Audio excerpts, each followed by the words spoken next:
Hello and welcome back to another trailer breakdown, this time for patch 7.3, The Promise of Tomorrow. This is coming out on the 5th of August, so in a couple of weeks from now, and I'm super excited. We just came off of the live letter part 88, where we got lots of delicious information on a new deep dungeon. This trailer then features quite a lot of the Alliance raid, which is the second walk of Echoes of Vana'diel, the Final Fantasy XI themed raid, the Sandoria. So Sandoria is pretty awesome in Final Fantasy XI, and there's a lot of other bits to look at. So I thought we'd just go through this and pick out bits that I noticed that I like. So first of all, obviously we've got the Peggy notice, and we have the intro, some dialogue here. There is no shame in being afraid. Got Calyx. The very fear that will drive you to conquer death. So obviously we're talking about transcending death, much like Isfeen was trying to do. So we'll see how this pans out. Probably it's going to be quite dramatic. We've got obviously Solution 9 there with the main officers. It looks like an in-game actual shot here, in-game rendered. A new course for mankind. Everybody looking up, blue glowy eyes, definitely under the influence of some kind of control there. Once again, I mean, how many times has this happened now, either with the regulators or elsewhere? our existence unto perpetuity. Preserving existence throughout perpetuity. With evolution's brilliance. We've got scenes here of Sphene looking very tired. This is almost like flashback scenes. We've got Calyx here, presumably being actually confronted by the Warrior of Light and friends. You'll see, characters like Wukelamat and Grohat here are struggling here a bit. So there's something that's affecting people. This weird miasma on screen. Will we banish the ever-present darkness of mortality? Dark. Very dark. For the longest time. So this is the dungeon then, right? So Meso Terminal. And we've got stuff that looks very reminiscent of the previous dungeon. We've got all this testing equipment. Very interesting. Some cybernetic enhanced either cyborgs or people, right? Been protected by Queen Sphene and the systems put in. First boss kind of looks like a Professor Putricide type thing going on here. Some kind of experiment. I don't think this is Calyx. No, it certainly doesn't look like Calyx. This is another one of the researchers. They were doing all kinds of nasty things to people, weren't they? If you read the storyline throughout the last dungeons. We've got sort of centrifuge over here, spinning samples around. Sort of floating fluid for test subjects. Systems put in place by our forebears. Lots of toxins. Is this... So this is 55 seconds into the video. Is this Necron? The reason I'm saying that is because, the top ring, the rings on the hands, is the ultimate, way to deal with a Warrior of Light that Calyx is proposing, based on all the research to summon Necron or create Necron. I don't know. Is my dream of Necron actually being a fully fledged boss from Final Fantasy IX, but done better in this game? Hopefully. Is that going to happen? It looks suspicious, doesn't it? It also looks like this is in the dungeon. How interesting would it... Well, disappointing or interesting, depending on how you look at it, would it be if Necron was just the dungeon final boss? And Calyx wasn't like a thing. Maybe Calyx is led into the next expansion. I wouldn't be surprised, because it's the only connection we have. If we defeat Calyx, then what have we got for the next expansion? I guess a brand new storyline, and this is supposed to be the start of a storyline. So my money's on Necron, honestly, being fabricated here by Calyx after all of that research. Definitely looks that way, right? Hold on. Yeah, I can definitely see it. There's also little images of other things. Maybe this is an image of things to come. This definitely looks like a boss arena, though. We've got, like a wall boss sort of end to an area. Interesting. But no more.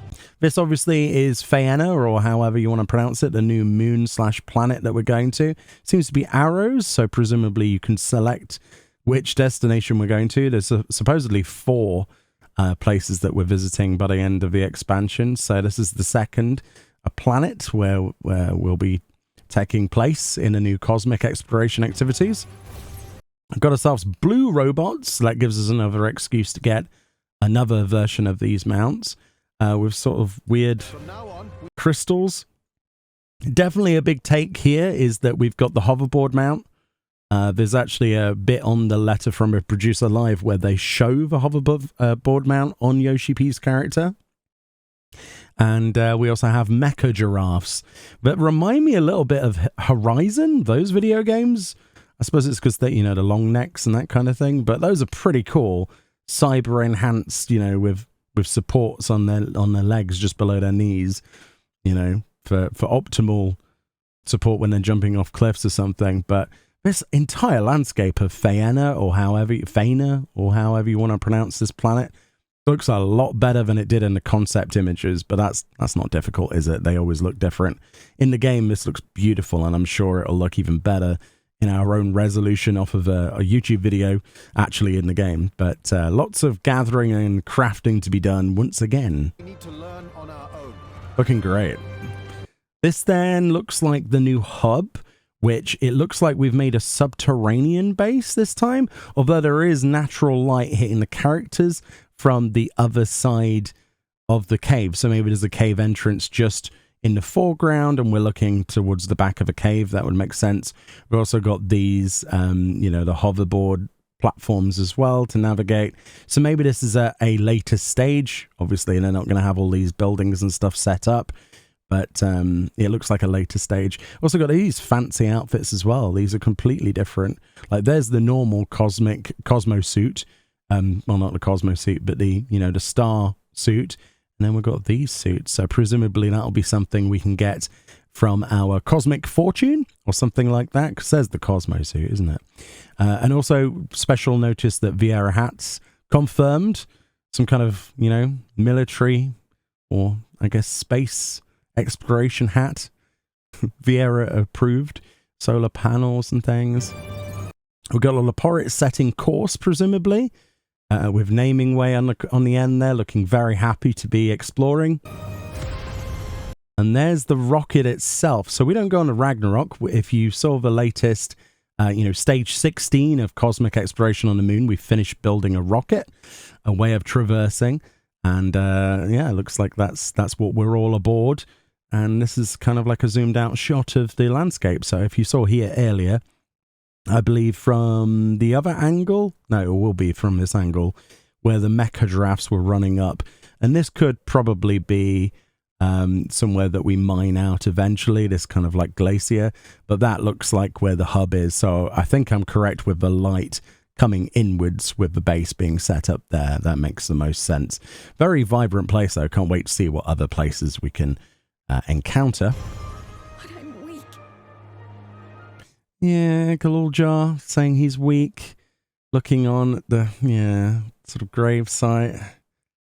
Yeah, I'll be interested to see what character development he gets. This is obviously in Heritage Found. So weak. Poor fella. This then is the new casino-like treasure map dungeon, which is Vault 1 Iron, it's called. Where essentially you have all these mobs as usual. You press a square, like a little cube to start it, and then those 3 monitors that were just on screen there, they spin like a casino wheel basically, and they light up with different icons, kind of like when you're going for a jackpot. And if you line up 3 broken hearts, you're kicked out, and then anything else is a different amalgamation of monsters that spawn. And the better luck you have, the better the loot will be as well. And if you get, I think it's the 3 diamonds, but 3 sets of 3 diamonds, you get the jackpot, which summons the Mandragora, Golden Mandragora, which gives you a golden chest with what we apparently saw as a new weapon glamour. Coffer, as far as I can tell. I don't think it's a Figmental. So lots of cool stuff in here. Lots of interesting reskins of monsters. Obviously, the Gimme Cat there. A lot of you will be remembering that, the cool-looking Gimme Cats. But they're like a golden version of them with these hoops with laser beams. Your typical treasure map stuff, just with a nice, cool new skin. And it looks like we're traversing through the vault itself, trying to get its riches. My other self wore this crown for centuries. Is that... I can't help but think that if she puts this crown on, it's going to be kind of like there must always be a Lich King situation out of out of World of Warcraft. You know, Ice Crown Citadel. It feels kind of like that. There's a lot of theories going around on the internet right now that if she puts this crown on, she will no longer be the Sphene that we know. So, I think this is a trap, personally, but that's the obvious bait, isn't it? Maybe it won't be. This tiara, and with it the hopes and dreams of Alexandrians. Sphene there. I will not let them go unanswered. Calyx confrontation. I have ascertained a superior path to mankind's preservation. A superior path to mankind's preservation. Interesting. I don't know how that would tie in to Necron in the slightest in my tinfoil hat conspiracy. Yeah, we've got some sad moments here where people are being, again, controlled. And that which must be done. And descending. Then we just have this straight up, here's the new PvP map, which is the Bayside Battleground, which actually looks pretty nice. Yoshi P said there isn't really any gimmicks to this one. It's just a fairly straightforward fight. I quite like the look of this one, actually. It does look like a straightforward map. It's nice and bright, pretty, and it's on the beachhead of Tulialal with people cheering on in the background. Yeah, it'd be cool to have a different change of scenery if it actually rotates through. I remember when they added the sand one, like the sand dune map, and I just never saw it.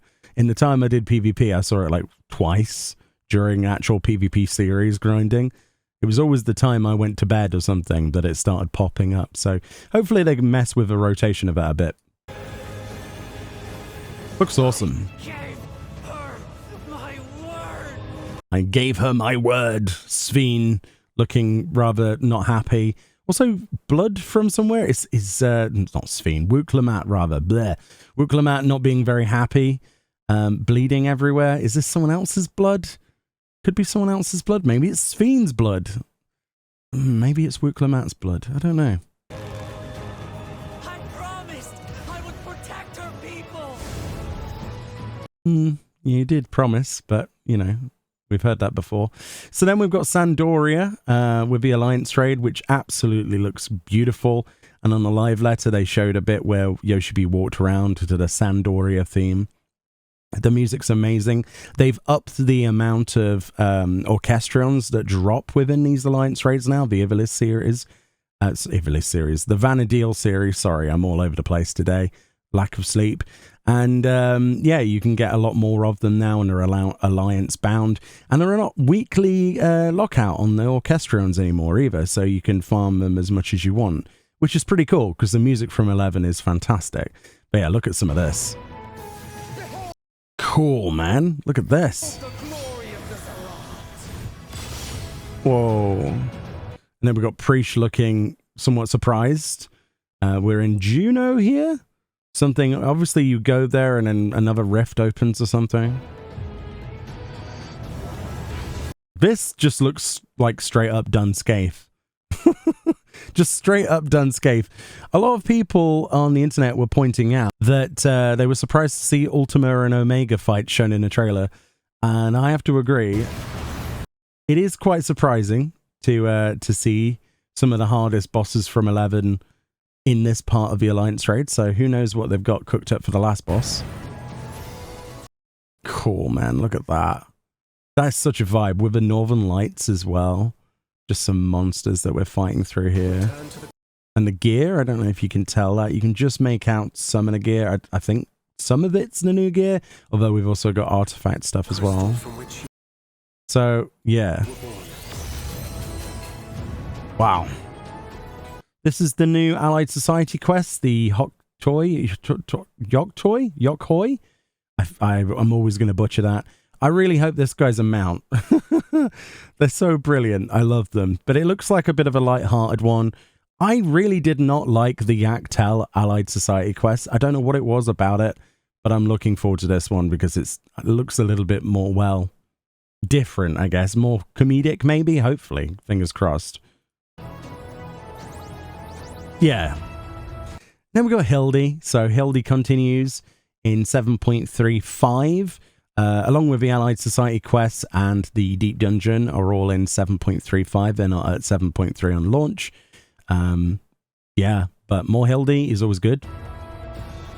Looking badass. Do you pursue your evolution with such fervor? What do you hope to achieve with this eternal existence? Yeah, that's your atypical, the way to end an expansion. So this does actually wrap up the 7.0 storyline. Everyone's getting a little bit involved in this. Wuklamat saying her piece. Sven's getting a bit angsty. And this looks like the heart of the Meso terminal. So either just before the actual trial or just before, you know, whatever Calyx has been cooking up. Probably the creation of Necron or whatever that is. That's my theory anyway. Let me know your own. This place looks amazing though, but this looks like either the bottom or the top, depending on how you look at it, of the Meso terminal. With such fervor, what do you hope to achieve with this eternal existence? And then we got the Deep Dungeon in 7.35. So this is set in Ilmeg. And it looks pretty great, honestly, from the trailer, from the footage that we saw in the live letter. Have our goals. You seek to destroy your target. I seek to reclaim the key. Look at that Sin-Eater model. So that's one of the bosses of whichever floor. So you get a boss every 10 floors as usual. And we got like a side thing. It reminds me of, what's the Sin-Eater fight in Holminster Switch at the end? Kind of like the fists. Like one side is safe, one side isn't, and then it spins. But you've also got these like pancake spinny things as well. Very cool. I like the area as well. So it looks like it gets even more like weird and depraved and strange the further down you go, or across, I guess, of Ilmeg. Because you're investigating a church, aren't you? Another boss then inside the Deep Dungeon. Big old jumbo King Cactuar with a nice mustache. There is a good representation. In fact, all of these are the Deep Dungeon models, or at least for the first or the preliminary weapons. Deep Dungeons usually have like your first few floors before your ether pool is higher, and then after floor 50, I think it is, or something like that. In traditional terms, they change color. Not necessarily styles, but sometimes they do. So maybe there'll be a red version of these or a glowy version of these the further you go up. And you can usually exchange, in fact, all the time, you can exchange ether pool that you earn for ether pool grips outside of the Deep Dungeon to get these weapons as glamour, or, well, permanent weapons outside as well. But mostly for glamour. But you have to obviously work your way up through your ether pool by opening silver chests and doing the Deep Dungeon up to 99 max ether pool. Forego the posturing and begin. Calyx I too summoning his pot of wonders. have a vision for the future, and your plan is not a part of it. I won't let you harm another Alexandrian. Yeah, won't let you harm another Alexandrian. I'm trying to see if they snuck anything in here at all. You have a vision for the future, and your plan. No, they're deliberately facing this so that Grahatir, etc., are firing their attacks off screen. So it makes me, it's cleverly done. You know, who knows what's over there? Is Necron over there? Who knows? Not a part of it. Probably not. Wuklamat's having a bit where she's like, I remember everything, this entire journey. I'm awesome. I don't know.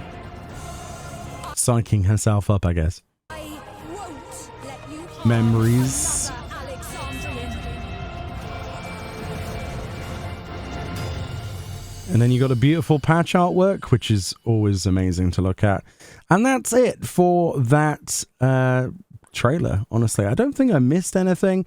There's obviously some wordage that's all related, predominantly, most of it, for the MSQ. There is an odd bit that could be related to the Deep Dungeon, not the Deep Dungeon, to the Alliance raid, specifically off of, where is it? this bit here where he's like, be gone. Yeah, that bit. But there's some really, really cool bits in this patch. I'm really excited for it. Again, not everything is live on the 5th of August with 7.3. There's quite a bit cooking in the later sub-patches, but at the same time, I kind of don't want Cosmic Exploration Update to be at the same time as the Deep Dungeon. So Cosmic Exploration for Faena, the next moon, basically, or planet, or whatever you want to call it, is in 7.31. So what's that, like 2 weeks or something after the launch of 7.3? So you've got your storyline in 7.3, you've got your dungeon, you've got your trial, that kind of stuff. And then in 7.31, you've got your moon stuff, which is always a big dump of time and investment. And then in 7.35, you've got Hildy, your deep dungeon, you know, stuff like that. So there's quite a lot coming in August and beyond, but will it be enough? That is the question. The Alliance raid looks absolutely fantastic, but honestly, the Alliance raid has been pretty fantastic so far anyway. I'm really looking forward to see what they do in the third part. That's a nice freeze frame. But yeah, some really cool bits in there, and if you've played Final Fantasy XI, you'll immediately look at a lot of this footage and go, oh my god, it's... Yeah, really cool airships. Really, really cool. Yeah, the thing I'm most looking forward to, probably the Allied Society quest in 7.35. Just anything better than the Yactel ones. Hildebrand's always a pleasure. And super excited for the Deep Dungeon. I think the Deep Dungeon's going to be definitely where I spend the majority of my time trying to max things out. And the new treasure map dungeon's good. Honestly, I like all of this stuff. The storyline is never something I immediately gravitate towards in Final Fantasy XIV anymore. I'm sad to say. That kind of died a long time ago for me. But the duty content and the other storylines, like the Alliance raid and Deep Dungeon and this sort of stuff, I love it. I love that duty content. That's why I play the game, at least for my own personal interests. Anyway, let me know if you're excited about anything from this and if I've missed anything in the trailer. And I'll see you all next time. Bye-bye.